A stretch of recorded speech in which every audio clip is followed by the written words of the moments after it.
வணக்கம்.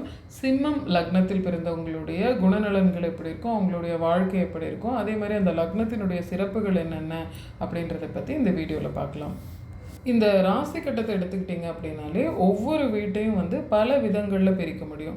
அதாவது சரம், ஸ்திரம், உபயம்னு பிரிக்கலாம். அதே மாதிரி நெருப்பு, நிலம், காற்று, நீர் அப்படின்னு 4 தத்துவங்களுக்கு கீழே கொண்டு வரலாம். அதே மாதிரி ஆண் ராசி, பெண் ராசி அப்படின்னு சொல்லிட்டு பல விதத்தில் நம்ம கேட்டகரைஸ் பண்ண முடியும். அதில் இந்த சிம்மம் ஸ்திர வீடாக வருகிறது. ஸ்திரம் அப்படின்னா என்னென்னா எதையுமே நிலைத்து நிதானித்து பொறுமையாக செய்யக்கூடிய தன்மையை சொல்கிறது. அதாவது ஸ்லோ அண்ட் ஸ்டெடின்னு சொல்லுவாங்க இல்லையா, அந்த மாதிரியான தன்மையை விளக்கக்கூடியது இந்த ஸ்திர வீடாகிய சிம்மம். ஆல்சோ இது ஒரு நெருப்பு வீடு. அப்போது நிலையான நெருப்பு அப்படின்னா நமக்கு 2 விஷயம் ஞாபகத்துக்கு வரும். ஒன்று தீபத்தின் ஒளி, ஏன்னா அதுதான் நின்று நிலைச்சு எரியக்கூடிய ஒரு நெருப்பு. 2வது நிலையான ஒளி நமக்கு தெரிஞ்சது சூரியன். அதுதான் இந்த சிம்மத்தினுடைய அதிபதி. சயின்டிஃபிக்கலி நம்ம எல்லாருக்குமே தெரியும், சூரியன் தான் நிலையாக இருக்கார். அவரோட ஈர்ப்பு விசையின் காரணமாக பூமி உட்பட எல்லா கோள்களும் அவரை சுற்றி வந்துக்கிட்டு இருக்கு அப்படின்றது. அது இப்போது சில 100 ஆண்டுகளாக நமக்கு தெரிஞ்சு கண்டுபிடிச்ச ஒரு விஷயம். நம்ம ரிஷிகளும் முனிகளும் பல ஆயிரம் வருடங்களுக்கு முன்னாடியே அதை கண்டுபிடிச்சி அதை ஒரு ஜோதிடம் என்ற பாடமாக நமக்கு வேதமாக வச்சுட்டு போயிட்டாங்க. அஸ்ட்ராலஜி அப்படின்றதே பூமியோட பாயிண்ட் ஆஃப் வியூவில் இருந்து சூரியன் உட்பட மற்ற கோள்கள் எங்கெங்கே அமைஞ்சிருக்கு அப்படின்றத பொறுத்த ஒரு காலக்கணக்கீடு தான். அதனால தான் இந்த சிம்ம வீட்டை ஒரு ஸ்திர வீடு, அதாவது நிலையான வீடு அப்படின்னும், அது ஒரு நெருப்பு வீடு அப்படின்னும், அதனுடைய அதிபதி சூரியன் அப்படின்னும் வச்சுட்டு போயிருக்காங்க. சரி, இப்போ நம்ம அந்த டாபிக் அப்படியே ஸ்டாப் பண்ணிட்டு சிம்மத்துக்கு வந்தோம் அப்படின்னா, சிம்மத்தை மலையும் மலை சார்ந்த இடமும் அப்படின்னு சொல்லி தெரியப்படுத்துகிறாங்க. அப்போது இது எல்லாத்தையும் ஒன்றிணைச்சு நம்ம பார்த்தோம் அப்படின்னா, இந்த சிம்ம வீடு அப்படின்றது ஒரு மலையின் மேலே தெரியக்கூடிய ஒளி அப்படின்னு நம்ம பாவிக்கலாம். அது மலையின் மேலே தெரியக்கூடிய தீபத்தின் ஒளினும் எடுத்துக்கலாம், அல்லது சூரியனின் ஒளினும் எடுத்துக்கலாம். அடுத்து இந்த சிம்மத்தினுடைய சின்னம் எதுன்னு பார்த்தோம்னா சிங்கம். அதுலேயும் இந்த சிம்ம வீடு அப்படின்றது ஆண் சிங்கத்தை குறிக்கக்கூடியது. ஆண் சிங்கம் என்ன, ஒரு காட்டினுடைய ராஜா இல்லையா? அப்போது இந்த சிம்மத்தை பற்றி சொன்ன விஷயங்களை எல்லாமே நீங்கள் யோசித்து பார்த்தீங்கன்னாலே இவங்களுடைய கேரக்டர்ன்றது ஈஸியாக நமக்கு புரிஞ்சிடும். முதலாவதாக மலைகள் அப்படின்னு எடுத்துக்கிட்டோம்னாலே அது ஓங்கி உயர்ந்து கம்பீரமாக நிற்கக்கூடியது இல்லையா? அப்போ இந்த சிம்மத்தில் பிறந்தவர்கள் எப்போவுமே யாருக்காகவும் எதுக்காகவும் தலை குனிய மாட்டார்கள். இன்னும் சொல்லணுன்னா எப்போவுமே நெஞ்சை நிமிர்த்தி தோலை தூக்கிட்டு தான் இருப்பாங்களே தவிர அந்த ஷோல்டரை கீழே இறக்கவே மாட்டாங்க. நல்ல ஒரு கம்பீரமான தோற்றமுடையவங்களாக இருப்பாங்க. அது உயரமானவங்களாக இருக்கலாம், இல்லை சம உயரம் உள்ளவங்களாக இருக்கலாம், குள்ளமாக இருக்கலாம். எப்படியாக இருந்தாலும் அவங்கள பார்த்தாலே ஒரு ஜெய்ஜாண்டிக்கான ஒரு ஃபீல் இருக்கும். எந்த காரணத்துக்காகவும் தன்னோட சுயமரியாதையும் கௌரவத்தையும் விட்டுத்தரவே மாட்டாங்க. அதே போல் மலைகளை பார்த்தோம் அப்படின்னா எல்லாம் கூட்டமாக தான் இருக்கும் இல்லையா? அதாவது நிறைய குட்டி குட்டி மலைகள் இருக்கும், ஒரு மலை மட்டும் ரொம்ப ஹைட்டாக டாமினேட்டிங்காக தெரியும்.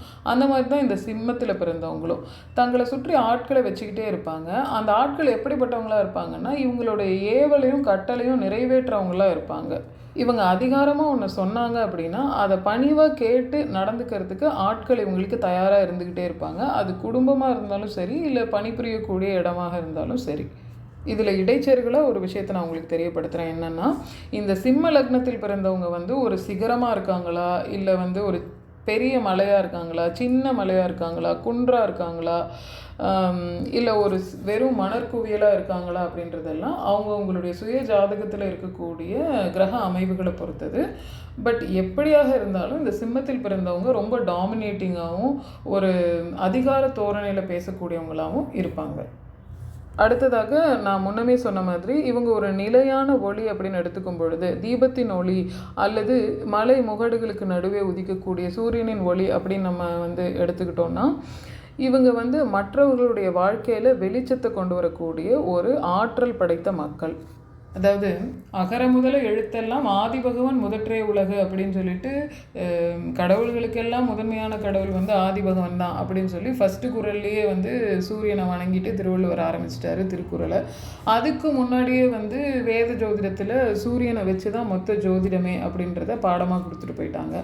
அதே மாதிரி சயின்டிஃபிக்கலாக எடுத்தோம் அப்படின்னாலும் சூரியன் இருந்தால் தான் எந்த ஒரு கோளுமே இருக்க முடியும், இன்க்ளூடிங் எர்த்து. சூரியனால் தான் எந்த ஒரு உயிரினமுமே பூமியில் வாழுது. ஸோ அந்த அடிப்படையில் நம்ம யோசிக்கும் பொழுது மற்றவர்களுக்கு தான் இவங்களால் பயன் இருக்குமே தவிர எந்த காலத்துலேயும் இந்த சிம்மத்தில் பிறந்தவங்க மற்றவங்கள அண்டியோ மற்றவங்கள நம்பியோ இருக்கவே மாட்டாங்க.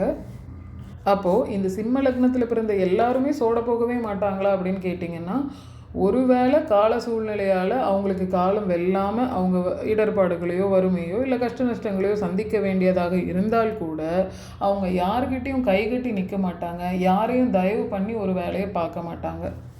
பட் இந்த லக்னத்தில் பிறந்த பெரும்பாலான மக்கள் ரொம்ப கீழ்நிலைக்கு போயிடுறதில்ல. எப்போவுமே ஒரு மரியாதைக்குரிய நபர்களாகவும் மரியாதைக்குரிய பொசிஷன்லேயும் லைஃப்பில் இருக்காங்க. அதே போல் இந்த மரியாதைக்குரிய பொசிஷனுக்கு அவங்க வர்றதுக்கு இன்னொருத்தவங்களை கீழே தள்ளி விட்டோ முதுகில் குத்தியோ அல்லது கெடுத்தோலாம் வர்றது கிடையாது. ரொம்ப நேர்மையான முறையிலேயே அவங்களுக்குரிய நிலையை அவங்க அடைகிறாங்க. அடுத்து இவங்களுடைய லக்னாதிபதி வந்து சூரியன் சொல்லும் பொழுது இவங்க ரொம்ப ஆற்றல் மிக்கவங்களாக இருப்பாங்க, கரிஸ்மேட்டிக் பீப்புளாக இருப்பாங்க. அதுலேயும் எங்கே போனாலும் தான் நடுநாயகமாக இருக்கணும், அதாவது சென்டர் ஆஃப் அட்ராக்ஷனாக இருக்கணும்னு நினைக்கக்கூடியவங்களாக இருப்பாங்க. இவங்களுக்கு தலைமை பண்புகள் வந்து ரொம்ப அதிகமாக இருக்கும். அதே மாதிரி இவங்க தான் தலைமை தாங்கணும்னு நினைப்பாங்க. அந்த இடத்துல இவங்க தலைமை தாங்கினா தான், இவங்க முதல் ஆளாக இருந்தால் தான், இவங்களுக்கு முதல் மரியாதை கொடுத்தா தான் ஒரு இன்வால்வ்டாக இருப்பாங்க. இல்லைனா எப்படா கிளம்பலாம் அப்படின்னு சொல்லிட்டு கிளம்ப தான் பார்ப்பாங்க. இப்போ ஒரு கல்யாண வீட்டுக்கே போனாலும் ஃபஸ்ட்டு ரோலை அந்த சேரில் போய் உட்கார்றவங்க இவங்களாக தான் இருப்பாங்க. பட் அந்த மரியாதைக்கும் தலைமைக்கும் தகுதியுடையவர்களாக இருப்பாங்க அப்படின்றது உண்மை. இப்போது ஒரு 2 பேர்த்துக்கு நடுவில் வாக்குவாதம் ஆகுது, ஏதாவது ஒரு சலசலப்பாகுதுன்னு வச்சுக்கோங்களேன். அதில் நடுவில் பூந்து இவங்க பேசி அதை பஞ்சாயத்து பண்ணி சமரசத்துக்கு கொண்டு வர்ற ஒரு பண்பும் திறமையும் இவங்கக்கிட்ட இருக்கும். இவங்க பேச்சுக்கு அந்த மொமெண்ட்டில் மரியாதையும் கிடைக்கும். நிறைய இடத்துல பார்த்திங்கன்னா ஒரு காமன் மேனாக இருந்து 2 தரப்பையும் இணைச்சி விடுவாங்க. அதன் மூலமாக மற்றவர்கள் பயனடைகிறது மாதிரி செஞ்சு விடுவாங்க. ஸோ இந்த விஷயங்களெல்லாம் இவங்க தன்னுடைய நல்லதுக்காகலாம் பண்ண மாட்டாங்க. நான் ஏற்கனவே சொன்ன மாதிரி ஒரு விளக்கின் ஒளின்றது தனக்கு ஒளி ஊட்டிக்கிறதுக்காக அது எரியறது கிடையாது, மற்றவங்களுக்கு ஒளியை தர்றதுக்காக தான் அது எரியும் இல்லையா? அப்போ மற்றவங்களுடைய நலனுக்காக இவங்க நிறைய விஷயங்களை பண்ணுவாங்க. அதுக்கெல்லாம் வந்து இவங்க எந்த எதிர்பார்ப்பும் வச்சுக்க மாட்டாங்க. எக்ஸப்ட் ஒன் திங் என்னன்னா, இவங்க வந்து அந்த புகழுக்கு மயங்கக்கூடியவங்களாகவும் அந்த மரியாதையை ரொம்ப எதிர்பார்க்கக்கூடியவங்களாகவும் இருப்பாங்க. நீங்கள் அவங்கள மரியாதையாக நடத்திட்டு இவங்களால தாங்க எல்லாம் நடந்தது அப்படின்னு சொல்லிட்டு ஒரு வார்த்தை சொன்னால் மட்டும் போதும். நீங்கள் அவங்க செய்யாததெல்லாம் சொல்ல வேண்டாம். அவங்க செஞ்ச நல்லதுகளை மட்டும் ஹைலைட் பண்ணி சொல்லிட்டீங்க, இந்த சிம்மம் செஞ்ச நல்லதை மட்டும் அவங்கக்கிட்ட ஹைலைட் பண்ணி சொல்லிட்டோம் அப்படின்னாலே அவங்களுக்கு அது மோர் தென் எனஃப். அதை மட்டும்தான் அவங்க எதிர்பார்ப்பாங்க. மற்றபடி காசோ பணமோ வேறு ஒரு ஏதாவது ஒரு பெனிஃபிட்டோ அவங்க எதிர்பார்க்க மாட்டாங்க யார்கிட்ட இருந்தோம். பட் இதுவே இந்த தலைமையும் மரியாதையும் எதிர்பார்க்கக்கூடிய குணம்ன்றது எப்படி மாறிடும் ஒரு சில நிலைகள்லனா, ஈகோவாக கன்வெர்ட் ஆகிடும். அது எப்படி அப்படின்னா, இப்போது ஒரு உரையில் 2 கத்தி இருக்க முடியாதுன்னு சொல்லுவாங்க இல்லையா? இப்போ ஒரு யூனிவர்ஸ் எடுத்துக்கிட்டோம் அப்படின்னா ஒரே ஒரு சன்னு தான், ஒரே ஒரு சூரியன் தான். இப்போ ஒரு காட்டை எடுத்துக்கிட்டோன்னா ஒரே ஒரு சிங்கராஜா தான் ஆளும், ஒரு நாட்டை எடுத்துக்கிட்டோன்னா ஒரே ஒரு ராஜா தான் ஆள முடியும் இல்லையா? 2 பேர்லாம் இருக்க முடியாது. அந்த மாதிரி இவங்க இருக்கிற இடத்துல இவங்க தான் வந்து பெருசாக இருக்கணும் அப்படின்னு சொல்லி நினைப்பாங்க. இவங்களுக்கு சமமாக யாராவது வந்தால் கூட இவங்களுக்கு அதை எப்படி ஹேண்டில் பண்ணுறதுன்னு தெரியாது, அதை ஈஸியாக எடுத்துக்க மாட்டாங்க. அதே சமயம் இவங்களை நம்பி ஒருத்தவங்க வந்துட்டாங்க அப்படின்னா அவங்கள ஆதரித்து காப்பாற்றி விட்டுருவாங்க. எப்படி இந்த ஆதவன் வந்து 1000 கரங்களை நீட்டி அணைக்கின்றான்னு சொல்கிறோமோ, அதே மாதிரி ஒரு முடி, அதாவது ராஜா வந்து தன் குடைக்குள்ளே இருக்கக்கூடிய மக்களை எல்லாம் பாதுகாக்க வேண்டியது தன் கடமையாக கருதுகிறாரோ, அந்த மாதிரி இவங்களை சுற்றி இருக்கக்கூடிய மனுஷங்க, அவங்க நல்லவங்களாக இருந்தாலும் சரி, கெட்டவங்களாக இருந்தாலும் சரி, குடும்பமாக இருந்தாலும் சரி, இல்லை குடும்பம் இல்லைன்னாலும் சரி, தெரிஞ்சவங்களாக இருந்தாலும் சரி, இவங்கன்னு சரணாகதி அடைஞ்சிட்டாங்க அப்படின்னா கண்டிப்பாக அவங்கள வந்து காப்பாற்றிடுவாங்க பை ஆல் மீன்ஸ். அது யாராக இருந்தாலும் சரி, எப்பேற்பட்டவங்களாக இருந்தாலும் சரி, ஃப்ரெண்டோட பையன் பொண்ணு அவங்களெல்லாம் கூட இவங்க வந்து ஆதரித்து பார்த்து அனுப்பிச்சி விட்ருவாங்க. ஆனால் என்ன ஒன்றே அந்த சிம்மத்தை பார்த்து நீங்கள் ஒரு சல்யூட் அடிக்கணும். அது பொய்யான சல்யூட்டாக இருந்தால் கூட அவங்க அதை மனசார ஏற்றுக்குவாங்க, அல்லது நயந்து நடந்துக்கணும். இந்த முறுக்கிறது முறைக்கிறது இதெல்லாம் பண்ணிங்கன்னா செல்லுபடி ஆகாது அவங்கக்கிட்ட. அப்போது இந்த சிம்மத்தில் பிறந்தவங்க எல்லாருமே பாஸாக தான் இருப்பாங்களா அப்படின்னா ஒரு விதத்தில் ஆமாம். பட் அப்படி யோசிச்சோன்னா இந்த உலகத்திலே ஒரே ஒரு சிம்ம லக்னம் தானே இருக்க முடியும் இல்லையா? அங்கே தான் நம்ம வந்து அண்டர்ஸ்டாண்ட் பண்ணிக்கணும். அவங்க இருக்கக்கூடிய இடத்துல அவங்க வந்து ஹெட்டாக இருக்கணும் அப்படின்னு சொல்லி நினைப்பாங்க. ஒரு உதாரணத்துக்கு சொல்லணுன்னா, சிம்ம லக்னத்தில் பிறந்தவங்க ஒரு டீச்சராக இருக்காங்க. ஏன்னா நிறைய பேர் வந்து இந்த சிம்மத்தில் வாத்தியாராக இருப்பாங்க. அப்போது அவங்க வந்து டீச்சராக இருக்காங்க அப்படின்னா அந்த ஸ்கூலில் அவங்க தான் ஹெச்எம் ஆயிடுவாங்க. அவங்க வந்து இப்போ எக்ஸாம் எழுதி போஸ்டிங் மாற்றி அவங்க எப்படியாவது ஹெச்எம் ஆயிடுவாங்க. அவங்க இருக்கிற ஸ்கூலில் அவங்க ஹெச்எம்மாக இருப்பாங்க. அதுக்கு மேலே டிஸ்ட்ரிக்ட் எஜுகேஷன் ஆஃபீஸர் இருப்பார், அதுக்கு மேலே எஜுகேஷன் மினிஸ்டர் இருப்பாங்க. அவங்கெல்லாம் இருப்பாங்க அப்படின்னா கூட அவங்க டெய்லியும் அந்த ஸ்கூலுக்கு வந்து வந்துக்கிட்டு இருக்க போகிறது இல்லையா? அந்த ஸ்கூலை டெய்லியும் ரூல் பண்ண போகிறது அந்த ஹெச்எம் தான். ஸோ அந்த மாதிரி இப்போ ஒரு கம்பெனியே இருக்குது அப்படின்னா அங்கே வந்து ஒரு ஜிஎம்மாக இருக்கிறது, இல்லை ஒரு யூனியனே இருக்குது, ஒரு ஒரு இந்த லேபர் யூனியன் இருக்குது அப்படின்னா அந்த லேபர் யூனியனோட தலைவராக, இல்லை ஒரு குடும்பமே இருக்குது அப்படின்னா அந்த குடும்பத்தில் இவங்க ரொம்ப டாமினேட்டிங்காக இவங்க பேச்சு மேலவங்க இருக்கிறது, அந்த மாதிரி இவங்க இருக்கக்கூடியது எவ்வளோ சின்ன சர்க்கிளோ அல்லது எவ்வளோ பெரிய சர்க்கிளோ அந்த சர்க்கிளுக்கு இவங்க தலையாக இருக்கணும் அப்படின்னு சொல்லி நினைப்பாங்க. அப்போ இவங்களுக்கு இந்த கிரக அமைப்புகள்லாம் மிகச்சரியாக அமைஞ்சிருச்சு, நல்ல தசாபுத்திகள் கைகூடி வந்துருச்சு அப்படின்னா கண்டிப்பாக இவங்க வந்து அப்படியே படிப்படியாக முன்னேறி அந்த தலைமை இடத்தை வந்து ஒரு நாள் எட்டியே தீருவாங்க அவங்களோட உயரத்துக்கு உள்ள. அடுத்து இது வந்து காலபுருஷனுக்கு 5ஆம் வீடாக வருகிறது இந்த சிம்ம வீடு. 5ஆம் இடம் சொல்லும் பொழுது பூர்வ புண்ணியம், தெய்வ அனுகூலம், புத்திரபாக்கியம், இந்த மாதிரி நிறைய விஷயங்களை சொல்லும். அப்போது இந்த சிம்மத்தில் பிறந்தவங்க வந்து ரொம்ப தெய்வப்பற்று மிக்கவங்களாகவும் விரும்பி சாமி கும்பிடக்கூடியவங்களாகவும் அநேக பேர்கள் இருப்பாங்க. காட் ஃபியரிங்காக இருப்பாங்க. எந்த ஒரு விஷயத்தையும் நேர்மையாக நியாயமாக பண்ணணும், எந்த ஒரு தப்பும் பண்ணிடக்கூடாது, முக்கியமாக அநியாயமாக எதையும் பண்ணிடக்கூடாது அப்படின்னு சொல்லி நினைப்பாங்க. ஒரு கவர்மெண்ட் வேலையிலேயே இந்த சிம்மத்தில் பிறந்தவங்க இருக்காங்க அப்படின்னா நிறைய நேர்மையான கையூட்டு வாங்காத ஆஃபீஸஸ் வந்து இந்த சிம்மத்தில் இருப்பாங்க.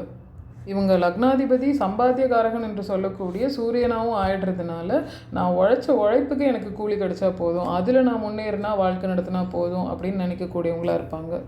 குலதெய்வ பற்றுடையவங்களாகவும் பாரம்பரியத்தின் மேலே பெருமை மிக்கவங்களாகவும் அதை ஃபாலோ பண்ணக்கூடியவங்களாகவும் இருப்பாங்க. அதே மாதிரி பகுத்தறிவாளிகளாக சில பேர் இருப்பாங்க. ரொம்ப ஐக்யூ அதிகமாக இருக்கக்கூடிய மனிதர்களாக இருப்பாங்க. இங்கிலீஷ் மெடிசனை விட இந்த இயற்கை மருத்துவங்களில் அதிக ஆர்வம் உடையவங்களாக இருப்பாங்க. அதாவது இப்போ ஒரு சளியே பிடிக்குது அப்படின்னா கூட டக்குன்னு ஒரு மாத்திரையை வாங்கி போடணும்னு நினைக்க மாட்டாங்க. அதுக்கு பதிலாக ஒரு துளசி இடித்து குடிக்கலாம் அல்லது அந்த மாதிரி இயற்கை வழியில் வந்து சரி செஞ்சுக்கலாம் அப்படின்ற மாதிரி நினைப்புடையவங்களாக இருப்பாங்க. தன்னோட பூர்வீகம், தன் பிறந்த நாடு, தன் குடும்பம், தன்னை சார்ந்த விஷயங்கள் மேலே அதிக பற்றும் ஒரு பெருமையும் உடையவங்களாக இருப்பாங்க. இதோட இந்த பார்ட் 1 வீடியோவை நான் நிறைவு செய்ய இருக்கேன். ஆனால் சிம்மத்தை பற்றி இன்னும் நிறைய விஷயங்கள் பேசுகிறதுக்கு இருக்குது. அவங்களுடைய 12 வீடுகளை பற்றியும் டீட்டெயிலாக நான் பார்ட் 2 வீடியோவில் டிஸ்கஸ் பண்ணுறதுக்கு இருக்கேன். அதனால கண்டிப்பாக என்னோடய channel astrology the science of லைட்டை சப்ஸ்கிரைப் பண்ணி வச்சுக்கோங்க. இந்த வீடியோ உங்களுக்கு யூஸ்ஃபுல்லாக இருந்ததுன்னா லைக் பண்ணுங்கள். ஜோதிட ரிலேட்டடான ஏதாவது கேள்விகள் அல்லது இந்த வீடியோ பற்றின என்னோட பேச்சுக்கான ஏதாவது சந்தேகங்கள் இருந்தது அப்படின்னா கண்டிப்பாக கமெண்ட்டில் தெரியப்படுத்துங்க. And share it with your friends and family. Thank you so much for listening. நன்றி, வணக்கம்.